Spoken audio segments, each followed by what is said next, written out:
Hey everybody, this is Logan with the Paper Robots podcast. We're doing a special live stream with Jason Pittman, who's doing the Kickstarter. That's obviously why you're here and in the chat room. And 30 minutes late. We are, not you guys. You guys have been here the whole time. And we saw you guys here the whole time. We had trouble parking the car. We're here.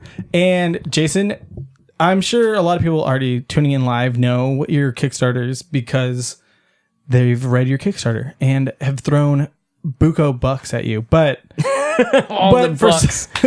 For someone maybe listening post live show, let's give the whole introduction, who you are, and a brief what is the War for Kaleb, which is what this Kickstarter is about, and this live stream and this podcast. Yep. So I'm Jason. I am the writer and artist of books like Leftovers and The War for Kaleb, which is what hopefully you guys are helping fund to make happen. And I am doing the Kickstarter to promote or to self-publish the book in a graphic novel format of the original 3 issues. Yeah, it's a 3-issue series that you're now collecting into a beautiful graphic novel that I can't wait to get my hands on. Beautiful. It's gonna be beautiful. It's full of I've seen the poster work, the artwork. It's freaking awesome. I'm gonna say friggin'. I don't know if Kickstarter is gonna let us say that, but I think it's I think that's on the good list, white list of curse words. Friggin'. So thanks for joining us. We can start with Heather's question. She sent one in. Or maybe we should start with this question that's been sitting in the queue, which is from Beth. We kind of answered it because we were late. We did. But the hot dog question for the room. Is a hot dog a sandwich? And this is for the room, so anybody that's on here can answer that one. Yeah. We could all talk about the hot dog as a sandwich. But yeah, we were talking about that earlier. The hot dog it's in a bun, which is not bread or a roll, and therefore I think is disqualified. Yeah, it's like a hamburger. Yeah, is what you said. Yeah, I was saying a hamburger is not a sandwich. And I was telling you that sadly, I did eat a hamburger as a sandwich one time when I was poor in college. We all have. And I was like, I have sourdough bread and beef. Eventually, you don't even have bread anymore. Yeah, and you're like, today this burger is now a sandwich, and tomorrow this burger will be protein style. Yeah, it's just it's mushy pink stuff. Heated. It's like film on a hamburger. And the same thing can happen if you use a hot dog bread as a hot dog bun. Right. You wrap that thing up and it becomes all mushy and it sticks to the hot dog. It's not a sandwich. Mm-mm. If it can't be built, consumed on the right bread. What is a hoagie submarine then? Yeah, it's a sub. It's just a sub. They're all the same thing. You answered it yourself. It's just that it's a territorial thing where if you go to one place compared to another, they're going to argue about it. It's like which whiskey is what and we're scotch, doing now. Which is it's whiskey and scotch. Is whiskey it pop? Is it soda? Yeah, bourbon is Kentucky bourbon, but it's pretty much the same thing as scotch, but it's not from the Europe place, and so therefore such bourbon. There's a difference. Submarine sandwich. Yeah, It's not called a hot dog sandwich. No, it is never a hamburger sandwich. I'm going to start calling it that, though. I would like 3 hot dog sandwiches, please. 1 hot dog sandwich. Please make my hot dog sandwich with chili and cheese on it. Yeah, with all the fixins. A Chicago hot dog sandwich, please. This is more important than anything we've discussed. I think this is what we're going to solve tonight on the episode. I'm taking the Kickstarter down and I'm going to do a hot dog sandwich Kickstarter. Yeah. Like the potato salad Kickstarter, and it might make billions of dollars. It probably would, unfortunately. So Heather, you also posted a question. Yes. A multifaceted question. Hey, and we can show the question to the audience. Hi, Jason. Firstly, just wanted to say that although experiencing anxiety is not something you would wish on anyone, using your experience to create the comic and explore the challenge is awesome. Questions. What other resources outside of your experience do you use to help shape the storyline? So it's multi-questioned, and that's the first one. So we'll go with that one. Let's go Facebook Live, too. Nice. Oh God, there's too much. You're checking all these windows. I think something we've talked on previous podcasts about and prior to like going live was the book is about anxiety as a part, and it's showcasing that. And I think the challenge of that is like you come from a place where you get to showcase something that you've been through, and the whole book isn't like one-to-one. It's called, like, you named it The War for Kaleb. It's not The War for Jason. It's not the Jason Pittman story. It's your relation with anxiety exemplified, and and I think a huge part of that was talking about how, like, where you got some of those ideas from, because I think it's a huge So my anxiety manifested probably when I was a kid, but it wasn't like something I knew that I had. And the first time that I had ever seen it really was through my Aunt Barbara, who had like high functioning social anxiety, agoraphobia. Couldn't go to school, had a hard time at work, those types of deals, just shut down type of anxiety. And one of the first times that I ever saw it happen was when I was living in New York City.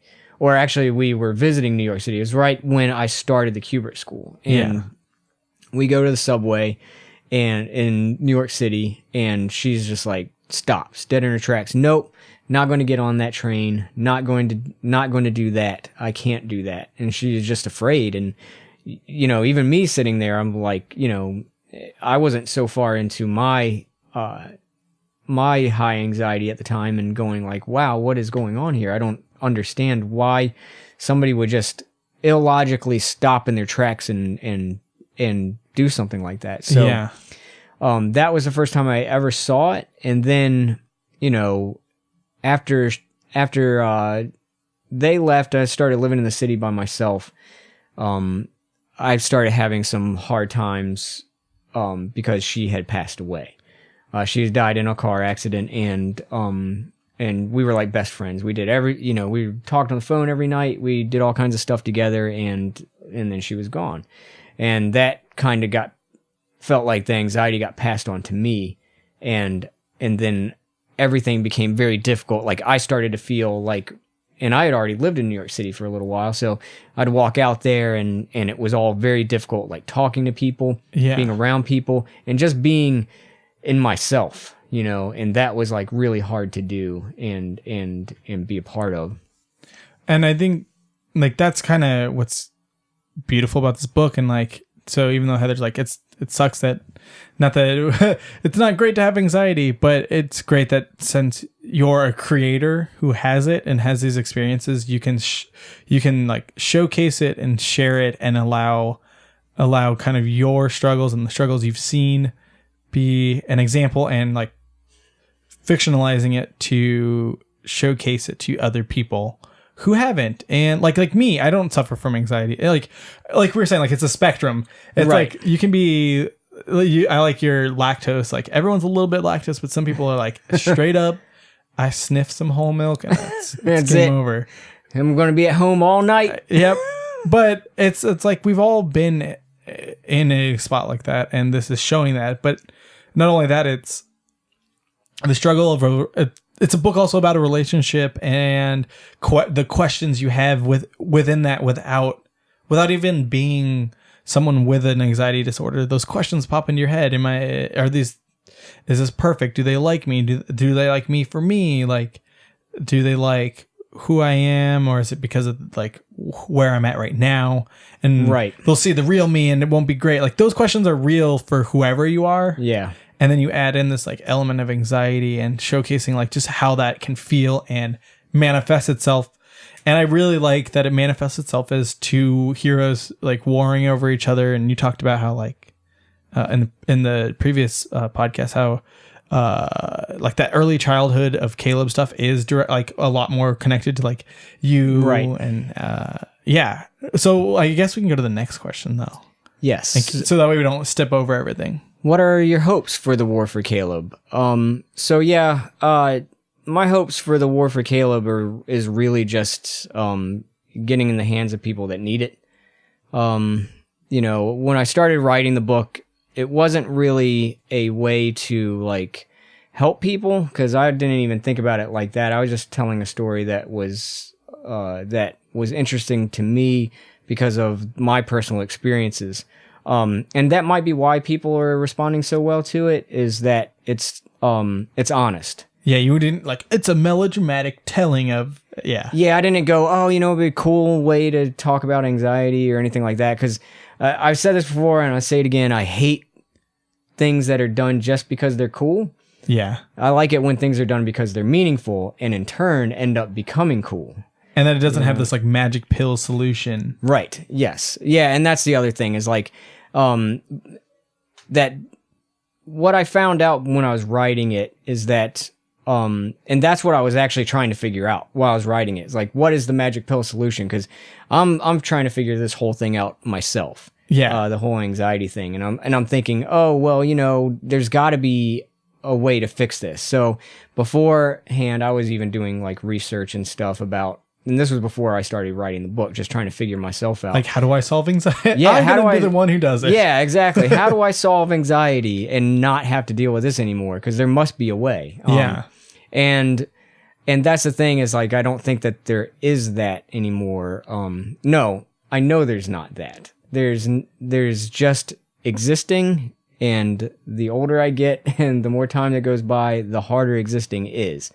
And you like find tools to help you exist, it feels like. And that's kind of like what happens with what you see happen with Kaleb as a child and stuff like that, is that it's not about this idea that one, it's gradual. It's a gradual progression. We're not born with anxiety. We're born like a blank template, and we are a product of our input.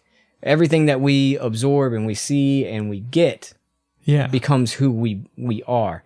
And that's that separation that happens from becoming a child, innocent, you know, carefree, to like learning about things of the world. Yeah. And then when they contradict the things that you already think you know, that contradiction, that's anxiety.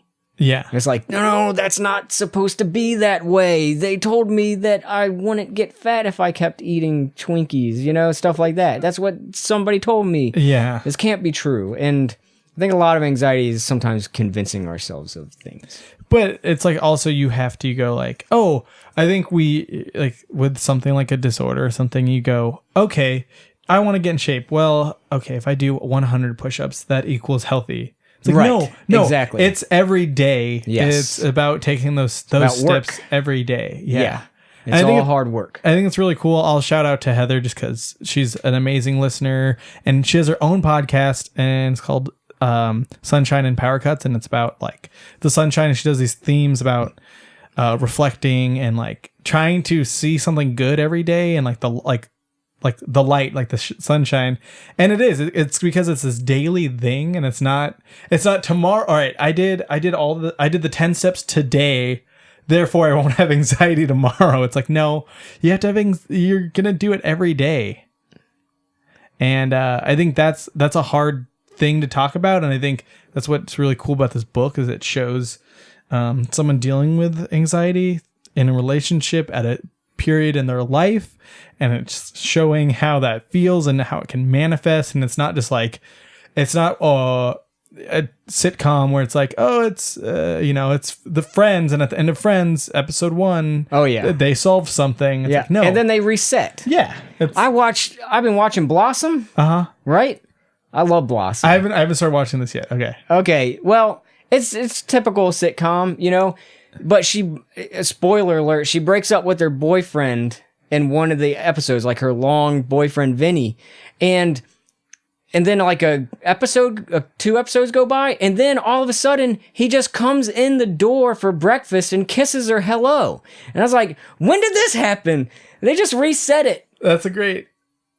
But that's how those sitcoms were. They're just like, everything resets at the end. You know, all the lessons learned are gone. And You can get that to a certain degree in stories because we even the things that we learn, I go, I'm a lot better with my anxiety now, but it doesn't mean I'm not going to have something happen, because it will. And it did. Kickstarter is making that happen big time. It's so much to deal with. It's so much to do. And you watch that number go up and then not go up and then go up, and it's just like, oh, what is going on? Why? I like the Kickstarter is creating anxiety. The book about anxiety. Gets launched. Like, as an artist, like, not only with this book, but anything you've done, it's that weird, you want to be humble, but you have to have enough ego to show your work to someone. Right. But usually it's because, like, you usually create because you don't have ego, and then it's like this you're constantly contradicting yourself, and then you have to socialize and show it. Yes. And so it triggers anxiety, but it's trying to show a book about doing cons and stuff is usually pretty bad. It depends on the con. Oregon Coast Con was really good. Yeah. Because it was a lot of cool people, a lot less like that pop culture stuff, like the surface level, like who they don't know exactly what they want. A lot of moms wearing Star Wars t-shirts and just like, oh, I like comic books. You know, it's like, okay, should we check Facebook and see if there's I don't know if questions are on there. I don't know how that this works. Is a first for me. Obviously we don't know how a lot of this works, but we can finish up this one. So I think we covered up this next one. How challenging was it taking my personal experience and translating it into the comic? Bringing it to the comic to life in terms of time, energy, focus, crafting the story. Well, I think kind of sum that question up is that you work a job that is not comics and then do comics or writing or podcasting. But that is the hardest part of doing this, is that and this kind of brings up a talking point I think that you had, is like what are the things that you kind of learn not to do with with the whole Kickstarter thing too, is that so I have a full-time job and I draw comic books, which means I have 2 full-time jobs. And it takes a lot of time and a lot of energy, but nobody's going to pay me for this. Not right now. Hopefully. And even if the Kickstarter finishes, that's not money. That's not profit. It's a zero-sums game. That's correct. That is just going to print and ship books. Like, pure and simple. And I'll have books left over, and then, hopefully I can start making profit, but that'll just go into making more books. Right. But you hope that one day it snowballs enough to make more books. But going back to like those things that, you don't want to do, is like, I see sometimes people do these Kickstarters and their goal is, oh, can you fund me so I can quit my job? It's like, right. We would all love that luxury, but unless you have like some kind of street cred or anything like that, that's not likely to happen. And there are people that can do that, but they are like actual, small press publishing houses. Right. But they've been making books for years. It's like one of those things that's like, this is my 4th book, and I've had to, if I can finally get X amount of funding, it will let me walk away from my day job. Like, exactly. And people find it really hard to get to that point. So, as far as time and energy, it takes a lot. The whole focus part, making yourself sit down. What I like to do is I just like to go into the studio and sit there for a second. And just go, okay, if I sit in this chair, eventually I'll just start working.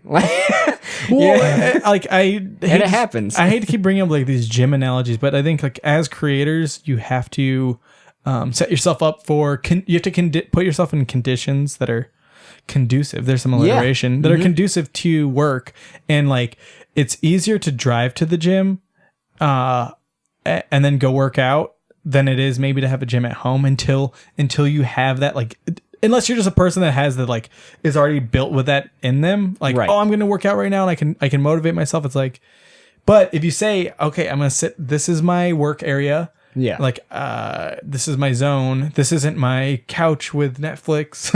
Yeah. This is like my desk, and it triggers your brain. It reminds your brain that this is work time. Right. Exactly. And that's why I go, okay, if I just, my grandma used to always go, you'd go over to a member's house, they'd be like, oh, hey, Jason, you want something to eat? And I'm like a little kid. I'm like, no, I don't want anything to eat. And they're like, look at my grandma and go, if I make a plate and put it in front of his face, he'll probably eat it. Right. You know, and that's the way I treat my studio. Yeah. So like, if I just go in there and stay And in put myself there, in front of it. eventually yeah. I'll work because there's nothing else to do in there. You know, Right. I mean, I could read some books or whatever, but all reading books does is make me want to work. Yeah. You know, I go, ooh, I like this. This kind of gets It triggers the fire. the juices. Yeah, Yeah. exactly. Well, and I think that question kind of brings up another talking point, which is like the art. Something it's hard to tell what we answered already. But like We didn't answer this one. Yeah, again. working not on a second art, time. Working on art. What's the process for someone who's doing a solo creation? Because for me as a writer, I have to start with a script because I can't. Right. Like I can do layouts or something as someone who's like tries to study art and what I want my page to look like for the artist, but I have to write a script. And since you're doing both parts and the coloring and the lettering, like full credit where it's due. Where do you start? Because you don't have to sit down and be like, I want myself to draw 3 trees and a full crowd fight scene. Like you get to just kind of start doing that. And then you can be like, oh, I want my dialogue to be this. Right. So where do you start though? So how do you see it? Like, is it where in your head? It's visual. I see it. I see it visually first. Yeah. Oh yeah. Like I like to think about cool scenes or like really like catching scenes and then sometimes create stories around that.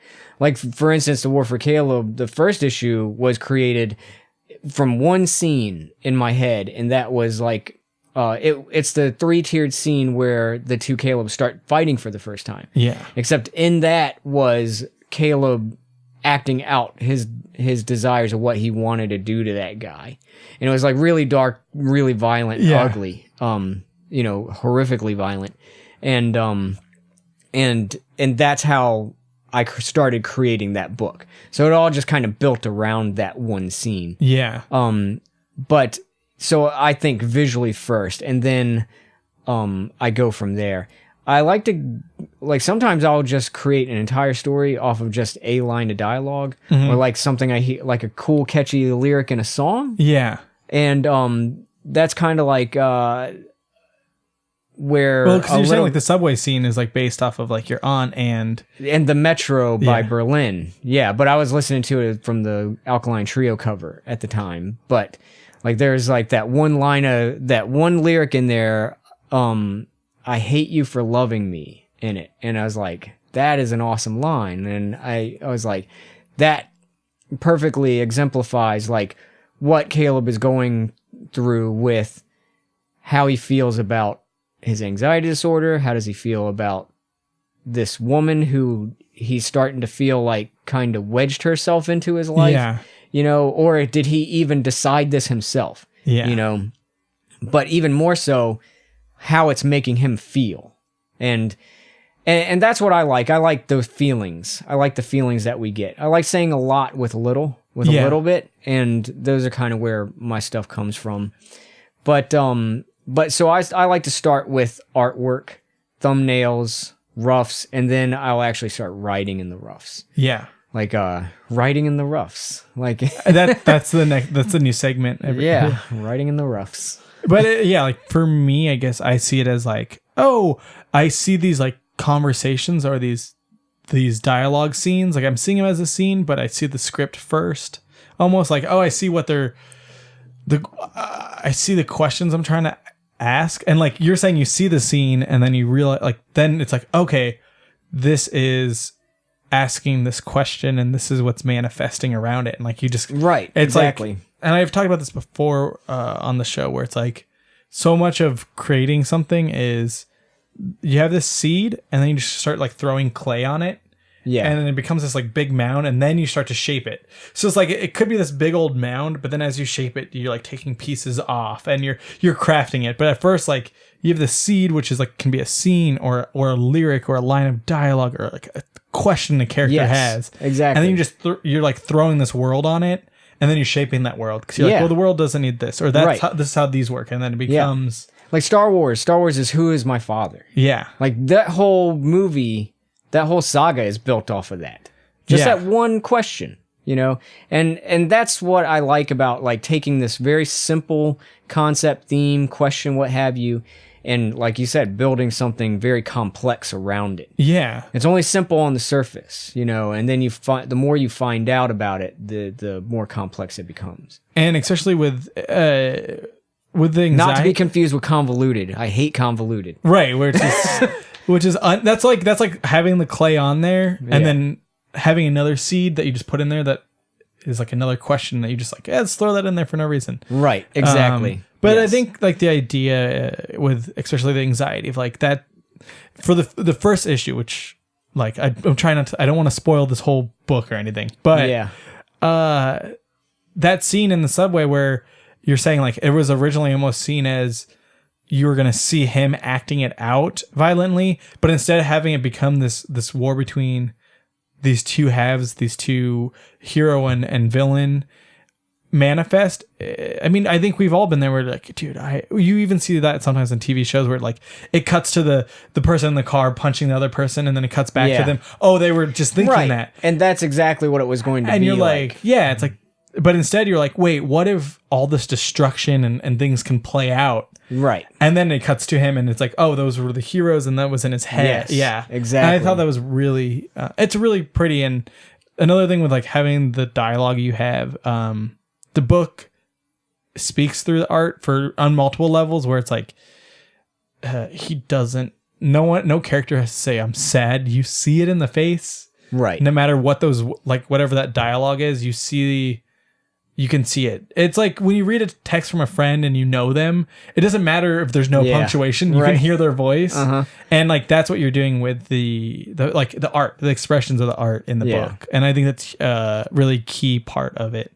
Right. I guess let's jump to the live stream and see what other questions have come up. Yeah, so there's a question from Dan from Baltimore. Hi, Dan from Baltimore. If The War for Kaleb was a movie, who would you cast?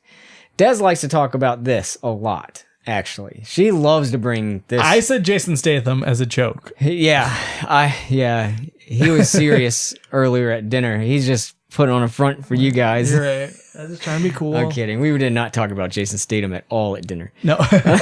But so yeah, Des actually loves to talk about the War for Kaleb fan movie. cast. Yeah, right. Oh, hey, I'm doing air quotes and you actually see it because we did the podcast and we're like, oh, I had to say quote unquote. You're gonna feel the air quote.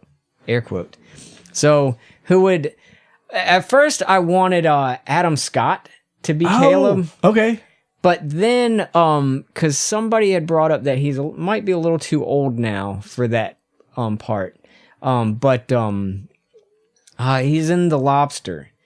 It's like a no-name guy. Not Colin Farrell. No, not Colin Farrell. There's a little no-name guy in The Lobster now. It's Colin Farrell. Colin Farrell. Hold on. It's no, he was the guy who was in the abusive relationship. Yeah.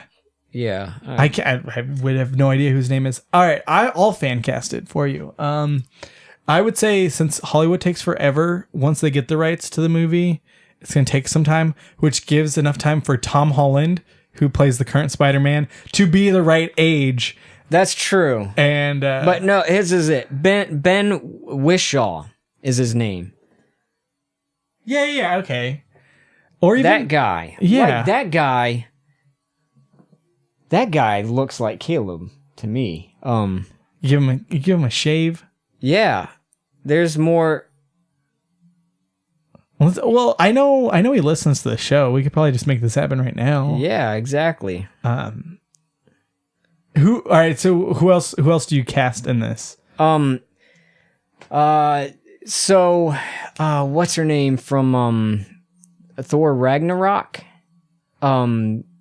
she played Valkyrie. Valkyrie. Oh, she's so good. She's in Westworld. Yeah. She's in so She many would be things. Addie. She's in all of the amazing Like she, Janelle Monáe music videos currently. Dang it. I knew this person's name too. That would be really. This is a good cast. Who directs it? Richard Ayoade, Moss from the IT Crowd. And if you've seen Submarine or The Double, you would say yes. Have you seen The Double? Yeah, I've seen the Submarine. Submarine. Yeah, Yeah, okay. yeah. Yep. That's who I would want Nice. to okay. direct it. Oh man. Tessa Thompson. That's her name from Thor Ragnarok. So Tessa Thompson would be Addie. Richard Ayoade would be the director and writer. And Ben, whatever you just said. Ben Whishaw would be Kaleb. And then Mike is a toss-up. I have not yet found like a really good Mike. Solid Mike. I think Mike could be like anybody as long as they did a good job of exemplifying the character. He'd be the one that I wouldn't care that looked like him, I guess. Like I could go with like a Chris Pratt or some really funny kind of jokey guy. That's who I would want for like, or like a Chris O'Dowd. Yeah. Something like that. And that'd be perfect because Richard Ayoade was Moss in IT Crowd and then he cast... Connecting all the dots. Oh yeah, connecting all the dots. Yeah. I would say Rian Johnson, like after watching Brick. Oh yeah, Yeah, yeah, like, exactly. I mean, now he's like gotten a lot. It might be you'd have That's to be off like, his radar, yeah. Yeah. You'd have to be like, hey, look, aren't you a little burnt out from all these Hollywood Star Wars movies? Yeah. Why don't you pick up an indie film? Right. But like, You'd probably get a little less hate from it. Yeah, probably. But yeah, like watching Brick, I'd be like, oh, that's kind of could hit the same tonality. Right. Yeah, because Brick is amazing. Yeah, that's a good question. I like this question. That was a good question. Yeah, it's always fun. Like I said, Des likes to talk about it all the time. She's like, I want to talk about the War for Caleb movie. I was like, there is no War for Caleb Especially movie. also if you see like a new movie and you're like, oh, that actor, like it just lets you like in your little like sandbox, like, okay, and then these characters would play. Right. Yeah. Yes. I do that with Beard and Frog. I go like, if it ever became an Adult Swim cartoon, Right. who could I have be the voice actors and stuff? Yeah. Who would be that guy? Yeah. What else is there? Is there any other questions? So wait, is Facebook, is there a way, I don't know if Facebook also is doing questions. Yeah, I don't know. I don't know how to know that. We're learning. This is all a learning curve. I'm looking at this. I don't know. Okay. I'm not even worried about it. We're just going to assume. We messed up so much. Oh, you're welcome, Heather. I'm glad you asked them. So polite and Yes. nice. Well, she also brought up a few talking points that I had, which were like... Let's talk about those talking points. Also diving into the art. Don't dive in the art. It's paper. It's just it's two-dimensional. It's not gonna work out well. It's not like open it, you're like the Wile E. Coyote cartoons. It's going to end up like that. Yeah. Yeah. Oh well. Okay. We'll back up. I want to talk about Kickstarter and like there's a few like terms and stuff like for the industry, and it's like so we were talking off air. That like second week slump and like but more importantly like things you've learned from Kickstarter and researching, and I talked about how like I researched backpacks for these these eventual trips I will go on. Backpack analogy. I deep dived for backpacks. Could be like what would I wear if I'm going, if I'm flying to... You said it was like tens of hours, 10 hours really that you researched a backpack. Hours. Yeah. Yeah, and what was your? I assume Kickstarter might be a little more in depth. No, it was exactly the same. I researched Kickstarter on YouTube for 10 hours, and I became an expert. And now it's going off without a hitch. No, perfect. Okay, this is perfect. I decided I wanted to be Jansport Kickstarter. Red, the $13 Jansport Kickstarter. Yeah, waterproof. Make sure it's got enough pouches for my pencils. See, this is why you're gonna be 10 hours on YouTube, just like me. Yeah, exactly. No, but like the like looking at the failures of Kickstarter or the successes and like what works and what doesn't. It's like I honestly don't know what works or doesn't. To be honest with you, so like this has been excruciating. Like it starts off really good, and it starts off good because of like friends and family. Yeah. And, you know, and people that maybe have bought your books in the past. Yeah. And then all I'm looking at is like, well, all these people know me, and nobody that doesn't know me isn't backing. So where's all the rest of the money going to come from? Once I run out of friends, where's the rest of that money going to come from? If I have 10 friends and they all give me $5. Yes, exactly. You can start up your Lunchable business or your backpack business. But, so yeah, I don't know what, like I did everything that I read I'm supposed to do, you know, press releases, got tons of those. I've got reviews. Here's the thing, right? Even back in the day when I started getting reviews, I maybe have sold in one hand a number of books based off of reviews. Directly, like that you could be like, it was from Correct. Yes, exactly. You'd be surprised how much you don't sell from, like, in Kickstarter, you can see where like all that stuff is coming that's from. Cool, though. Thank you, Heather, for becoming a backer, number 98. Awesome. But I guess like how much of it, like before like launching the Kickstarter, were you like, okay, what's that look like for someone that might want to like what goes into a Kickstarter for like a book? Because it's a little different because you're not going like, hey, if I get funded, I will draw this book. Like which people do that, right? And they kind of failed because then it's like even if you got all the money, it's gonna be like 3 years of work now. Yes, but you've already done that work, and then it's more like tightening the screws on the graphic novel version of it, right? But how much of it was like deciding what are my stretch goals going to be? Am I going to have a $7? Am I going to have a 12? Like, were you looking at those things? Did you deep dive into? Yeah, I didn't want to get into like the stretch goal thing. Because I didn't even know how I didn't know what stretch goals I would even want. Yeah. And I'm kind of being at my first rodeo, I wanted it to be simple. Now in hindsight that I kind of got the feel for it, I do understand how I could have done some things. Like I think I'd be more focused on like add-ons and stuff like that next time. Like instead of like having to pick a tier where like you get you know, like the t-shirt or whatever, like only shows up in the $50 tier after the prints. Like do a t-shirt add-on or prints add-on. You just don't have the reward tiers, but you could also just do an add-on because I didn't even know about those things. Yeah, and I didn't know until I hit that launch button that like, oh, okay, so because like pledges started coming in and like people were donating money that was like not a reward pledge, but they still got a reward. So I'm like, what is happening right there? Why is there more money than there needed to be? And it turns out that you could put whatever you want in there too. And I think I knew that, but it's been a while since I backed anything on Kickstarter, like years ago. And so then I was like, okay, so if I wanted to, I could just go, all right, just add this much to your pledge. And then when the surveys go out, you say, oh, I want a t-shirt. I want whatever. And then stretch goals, I didn't have any kind of stretch goals because everything that I want in the book is already there.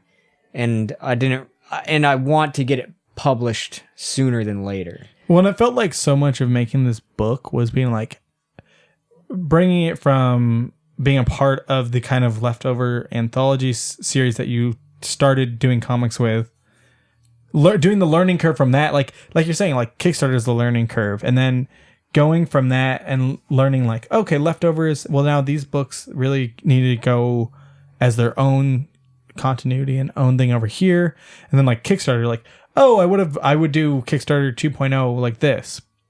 It's a part of that learning curve and a part of like learning, and I'm just like always curious like what the prep work is of like, I was up searching every other person's comic book thing, and like, but I think not having stretch goals is like, you set out to make this book, and like you said, you didn't set out saying like, I want it to be in every hospital and I'm gonna solve anxiety with this book. You were like, I have this thing, that the story I want to tell, this thing I want to make, and now that's kind of what you're doing with Kickstarter. You're like, I have this book that I want to make, And that to me is that's the reward, was like making this book. And that's exactly it. I think it's really earnest. Oh, thanks. Yeah.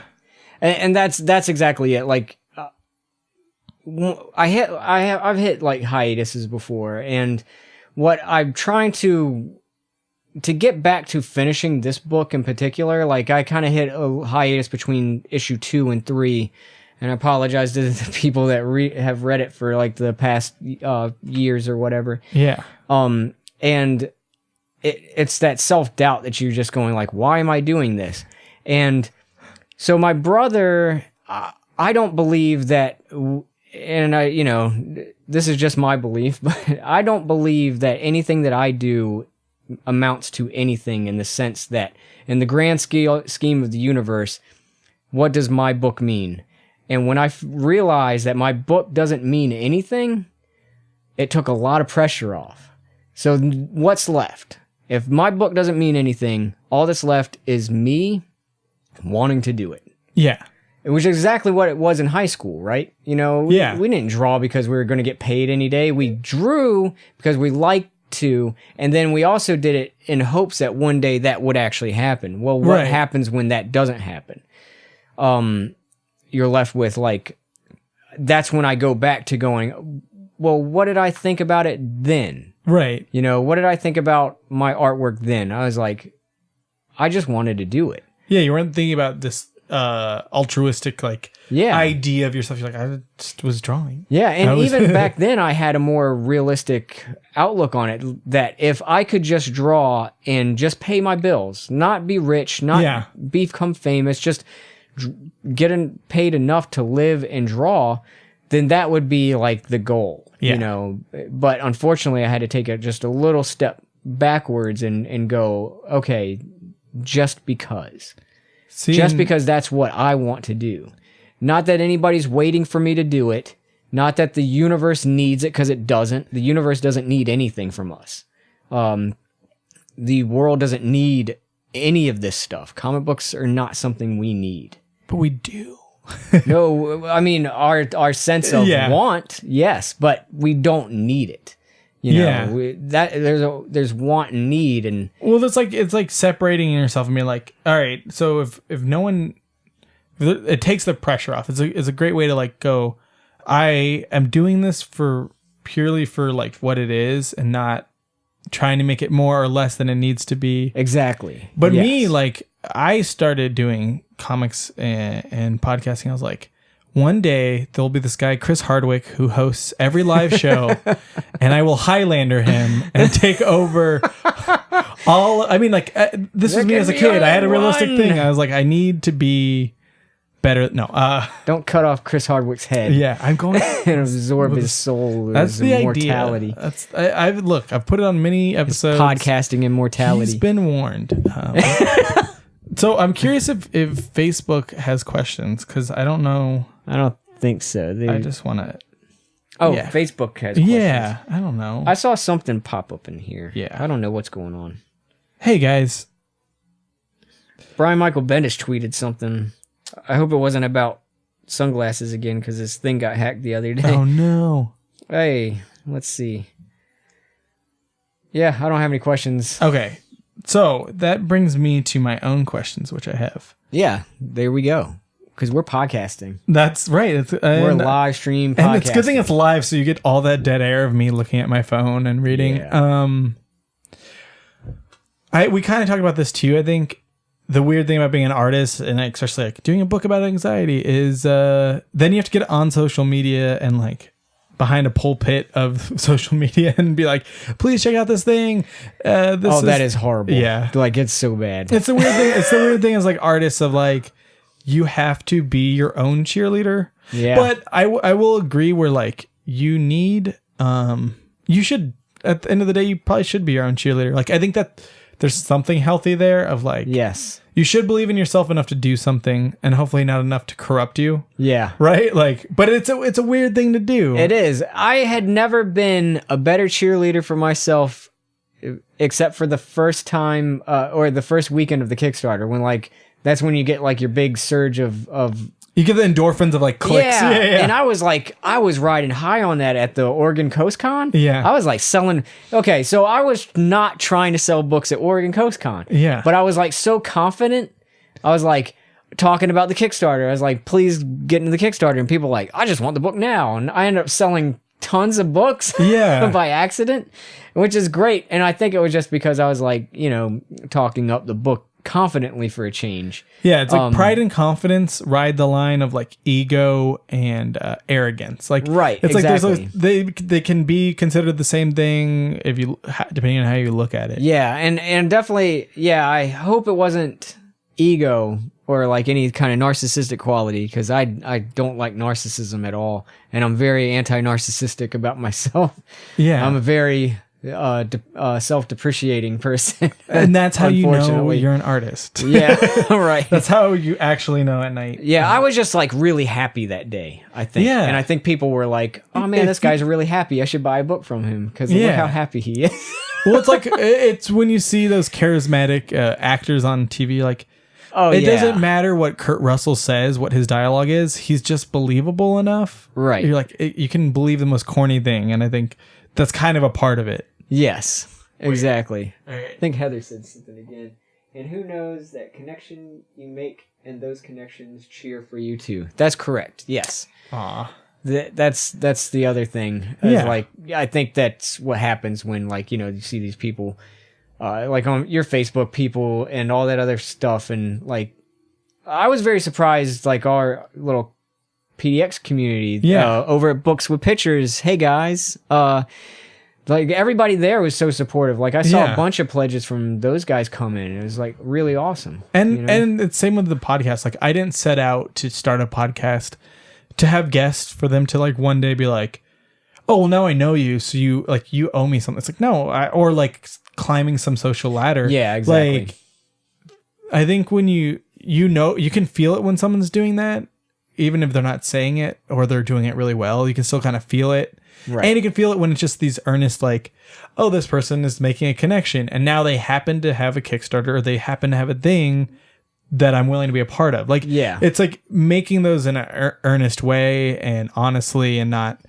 But it's that hard thing, because in the back of your head is this weird thing going like, oh, you're just trying to sell yourself on the internet or like to these people, and it's a weird thing to talk about yourself. Yeah. But at the same time, I would say for the most part, anyone who's doing that probably comes from a point of like, I made this thing that I just want to share with you because I think you'll enjoy reading it because I enjoyed making it. Yes. And then you read those books and you can tell when a team clicks, like whether it's a solo person, like for me reading a Jeff Lemire solo book, his art isn't like classically like talent, like it's but it's stylized and it feels like when you read his thing it connects. Or like Sean Murphy and Ed Brubaker, when they team up together, you're like, oh, these two pieces, or Sean Phillips, sorry, these two pieces click. Yeah. And they work. And so I think that works in real relationships outside of that too, where oh, totally. When you're not selling yourself, you're just trying to show something. Right, exactly. All right, so that was a long-winded way. Okay. I guess I would ask, like, as someone who went to art school and is a creator with like you completed the 3 issues, like you have this story, it's done. Yes. And you've gone to art school, so like what would you say to someone breaking in or getting started? Like, do you have tools, tips, tech, books you would recommend? Yeah, because I think once again, it's important to put out that there is no magic pill. No, there's no like, you have to get up every day and do especially your push-ups. Not in storytelling. Yeah. Oh man, you got to do a lot of push-ups. Are gonna be like writing when you're tired, writing when you're blocked, use or chopsticks. Drawing. Yeah. We were just talking about chopsticks. I use chopsticks with like almost every meal because it helps with dexterity and it helps keep my hand exercised, so it doesn't hurt. Yeah, and if you can't draw that page because you can't crack a page. Yeah, it's drawing your favorite superhero's face or something, like, right? Because you should be doing your push-ups. Like, yeah, exactly. Well, one of the biggest tips that I can give.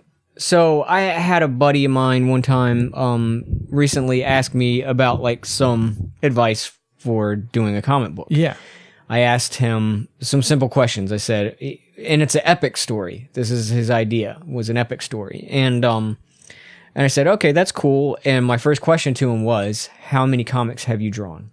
How many pages of comics have you written and drawn? Yeah. And the answer was 0. And I said, you need to probably dial it back. Save that epic story for another time. Yeah. And he goes, well, I don't have any good ideas for smaller stories. And I was like, perfect. Draw the That's bad ones. exactly, yeah, draw the bad ones. You're going to draw bad ones. You're going to write bad ones. You're going to do ones that are not worthy of anybody's time. But it is worthy of your time because you're learning what to do and what not to do. Yeah. And that's the whole... even now, like, you know, The War for Kaleb is arguably the best book that I've done. But if I go back and look at it, I can see that there's things wrong with it. Especially if you look at the progression between the first and the last issue. The art got really solid in the third issue. It's solid all the way, guys. Don't worry. Yeah, but to me... No. Like you're like, oh, yeah. Yeah, but it was because I put the process first. Always put the process first. And what I mean by that is learning your fundamentals, applying your fundamentals, learn anatomy, learn storytelling, learn composition design, all that fun stuff. Good books for that. First and foremost for comics would be Understanding Comics by Scott McCloud. Yes. That book, it's not going to give you exercises or go like, oh, well, here's how you do comics, blah, blah, blah. But it really is. It's called Understanding Comics. And it straight up shows you like it's behind the curtain. It's the power of a page, whether that it's those white gutters that you see when you're reading a book. Yeah, what's happening in between there? Yeah. That you don't think about, but your brain is... It talks about how your brain answers these time gap questions. Yes. And like, there's all these like things going on behind the scenes, and that book helps showcase to someone creating like, oh, that's the power of transition. That's the it's like right, exactly. Like I'd never realized that comic books were manipulating a viewer into skewing time. Yeah. I had no idea until I read that book, Understanding Comics. It's like, oh my God, you're basically messing with their brain and conceptualizing time in a way that does not exist. Yeah. I mean, time is a human construct anyway, but in a comic book, it's a construct of a construct. Yeah. So it gets really like weird and... It's like a weird meta. Yeah, it's very, very weird meta. But I love it, you know. So read that book. It's really easy to understand too. That's one of the best parts about it. Very well executed, yeah. Yeah, so if you've ever read a comic book and can follow the story from point A to point B, you will be able to Understanding Comics. Yeah. It's meta again. He knew that writing. He knew that, yeah. You know what a really fun thing I like to do is I like to watch really bad movies. Yeah, or kids movies. Yeah. I think for the same reason that you're going to say. Because I like to learn what not to do. Yeah. Like... well, so for that same reason, kids movies, because also the archetypes are so strong in these things. Yeah. So then you can just like watch a kids movie and go like, oh, they have character Bill walk in and give exposition. Right. Because it will help pay off. Like, it's basically teaching you, like, oh, that's what foreshadowing is. That's what this is. Yeah, right. And then obviously you want to make that more nuanced. Yes. in a higher caliber. Yeah, you don't want to style. But yeah, like watching bad movies. Oh, bad movie. Like, okay, so have you seen The Room? Yeah. Okay, so there is a expert level of not knowing how something works to make something like The Room. Yeah. Right?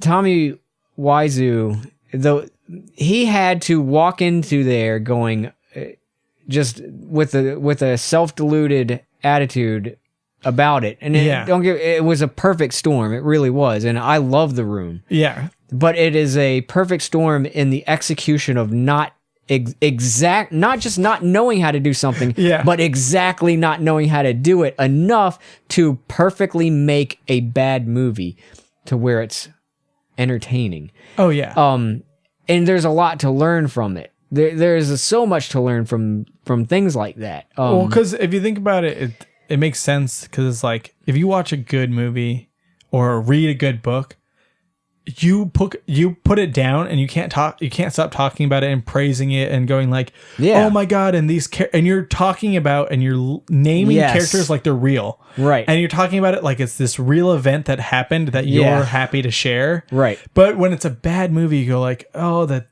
camera, the lighting.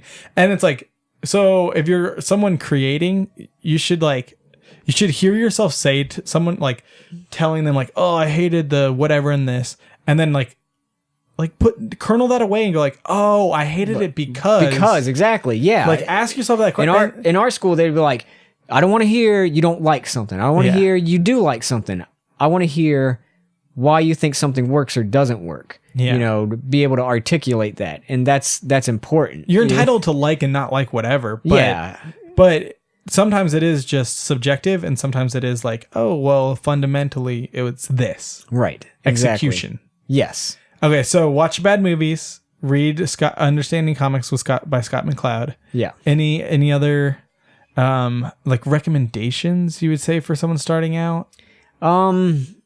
Actually, Draw Comics the Marvel Way is actually pretty good. Yeah. That's a really good, like, if you want to know actually some steps on how to start drawing comics. I think that's actually a really good book. I haven't really looked at it. So. I checked it out when I was in high school, in the library in high school, and it still stands up to this day. It's a pretty solid book. It feels like that's a book that you should read to then break those rules, because all those things have been played out. And that's exactly it. But you got to know what the rules are to break them. That's something I think that is like a tagline of the show, is like, you have to learn the rules to break them. Just because like you can't know some, like, it's something we talked about on the last episode, like style. Yeah. Like, I'm a firm believer in style, and I think it trumps technique, but you have to know that you have to know how to draw something to change how you draw it. Right. Like, or you should know, like, and that's something I'm still learning. I'm still learning how to execute storytelling in comic pages. Mm-hmm. And hopefully I'm doing an okay job, or I'm learning from the books and how you execute it. But it's like learning how to tell the story, so then you can be like, oh, I would do it this way. Right. Or, well, now you want to like, once again, it's like shaping that clay. It's like adding your style to it. Yeah. Exactly. And you look at somebody like Frank Miller is a good example of that. Like, when he first started, he had a very traditional style. Yeah. Did everything the way that a lot of Marvel people did before him. And then when he got into stuff like Dark Knight Returns, you could see his style starting to formulate. Right. Then you got into Sin City, and that was probably the peak of his style, at least in the first books. Right. And then it became a very, it starts to degrade a little bit. Like Tim Burton, becomes Tim Burton effect of like, oh, it became. Yeah, you get too stylized. Himself. Yeah. You end up too stylized, and then. Well, you use style for substance. It starts breaking down. Yeah, when you start to substitute style for substance. But I will say, like, you could read Frank Miller's like books and style, but it doesn't change that those page layouts, no matter how detailed they're drawn, like no matter the style of art within the panel, like the staging of the panels and the staging of the characters and in those scenes fundamentally work. Right. So it could look like Jim Lee's art, but that's a part about like reading or drawing comics the Marvel way. Like, that book can show you how like a splash page works, or like or and that's what I mean. Yeah, that book is for beginners. Yeah, like I wouldn't go back to drawing comics the Marvel way. Yeah. I don't need that book anymore. It was a really good book to jump into. Yeah, Understanding Comics, that's a book that I go back to. because it's a theory book. It's not like, oh, this is how you do this. This is not step 1, step 2, step 3. That's the Marvel way, you know, or the book The Marvel Way, you know. But now I like to listen to a lot of podcasts. Study Group Comics has a really good podcast called Process Party. That is like one of the best, I think, podcasts about making comics. I'm gonna check it out. Process Party. They get all kinds of really good guests, and they just talk about their processes. They don't nerd out or anything like that. They do a little bit. You know, there's a touch of that. Yeah, it's very hard not to completely not nerd out. Not in this business. But yeah, definitely check that out if you want to learn about how to make comics. And because they get so many different guests, you get like into the heads of so many different people. Exclusively, how do they do that? You know. We can kind of wrap it up unless there's any like. Yeah, there's any last minute questions. We're probably gonna cut it now. If you guys want to ask a question, I see there's 7 eyeballs. Got 7 eyes. Well, okay. There were no selfies. Oh, I'm a little disappointed in that. Yeah, I thought people were allowed. Or was it only for us, or were they supposed to send us selfies? I don't know. It just says turn off selfies. Selfies but are they're on. Enabled. They're enabled. They're enabled, guys. So if you wanted to selfie us. Well, what is I guess I'll ask, what are you like really consuming right now? You said you're watching Blossom. I'm watching for Blossom. better or worse. Oh, it's for better. Yeah. I had a big crush on Blossom. So it's like reliving my high school or junior high days. And then comic books, I've been reading Spawn again, which is kind of fun. Yeah. I mean, it's like, it's really like, a lot of the times, but I like that gritty, just like all over the place artwork. And the story, it's one of those things where like the storyline, it can get a little bit convoluted and they keep repeating the same things over and over again. Yeah. But that's old trope comics anyway. But I like the core that's there. So that's kind of fun. And it's just kind of fun and nostalgic to go through all that stuff again. I also feel like with a creator like Todd McFarlane, it's kind of cool to maybe have read interviews, watched interviews, whatever, and then go back and read his early stuff and kind of be like, oh, I now know enough about him that you can understand. Yeah, exactly. Like, I'll watch. I listen to this like Dan Harmon podcast. He's the creator of Community and Rick and Morty and stuff. Yes, and this is a Jason and Logan in the evening. Yeah, yeah, exactly. Troy and Abed in the moon. Yeah, there you go. In case anybody didn't get that reference, but like. Listening to his podcast, like I remember when I was watching the shows when they were coming out, listening to it, rewatching, knowing more about Dan Harmon, rewatching the shows, you're like, oh my God, right. This is like him acting out the questions he asks and talks about. And this is his thoughts and opinions as well as a team, because like it's obviously a collaboration, but you can see these like nuggets of like, oh, that's like, I know why these things are here. It's really interesting. And it's kind of cool to do that, I think, with creators' work and be like, oh yeah, absolutely. I read George Lucas A Life. Okay. The biography that came out last year, and that was amazing. The original trilogy, here's the deal. He was the son of a guy who owned a stationery store who really wanted to hand that business down to his son. Yeah. Right? It's like very adamant about his son taking over the family business. Right. Luke Skywalker, Darth Vader. It's like I mean, it's so odd, but I mean, that's just a taste of like where you get like, okay, I totally see where this guy created Star Wars. You know? So that's very fascinating. And George Lucas is my favorite creator of all time, like him, Tom McFarlane, like Grant Morrison, Frank Quitely, but that dude is on the top of the list. Like, I love that guy. But yeah, like reading that book and being like, oh, That's where Yeah. that huge part of it being a father-son story, fathers at the core. Right. Yeah, I think those are kind of cool nuggets, and getting to read all that stuff. Thanks for letting me do this live podcast with you with your Kickstarter. I needed you to be here because I couldn't do it by myself. I'd just be sitting there, apparently looking at a screen that nobody else can see anything happening. Yeah. I'm like, oh, this click go on the air. Oh, click go. You know, in our defense, that button went away Yeah. because we weren't doing anything. And we're like, cool, it said go, it must be going. That button should stay up there until you hit it, and Yeah. then it goes away. Right. Yeah. I agree. 'Cause that would've been- Kickstarter, we're coming for you. We have some questions. We got some feedback. yeah. We're gonna have some feedback questions. Well, seriously, thanks for letting me be a part of this. You're It's welcome. really cool. Yeah.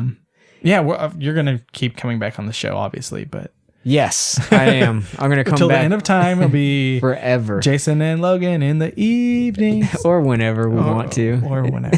You During know. the day. Yeah. Yeah, brunch. At brunch. That'd be great. Jason and Logan at That's brunch. the next live episode is at brunch. Yeah, we should go to like something with a really long line Screen and door. podcast the line. Yeah, It's like, why are we here? I hate lines. We'll be a whole episode and we'll still have not gotten seated. Yeah, and then it ends and it just goes, it wasn't worth it. It wasn't worth it. Then it cuts to us after the meal. Yeah. All right. Well, thank you so much. Yeah, thanks guys for listening, tuning everybody. in. It was awesome. And everybody have a good night. All right. You can follow Jason at Exodus. At the Exodus 97. The Exodus Yeah. 97 on Instagram, and the War for Caleb. Is it War for Caleb at War for Caleb on Twitter? At the War for Caleb. Check those out to follow all the details post Kickstarter. Thank you so much. You can follow me at that Logan. Y'all are great. Bye.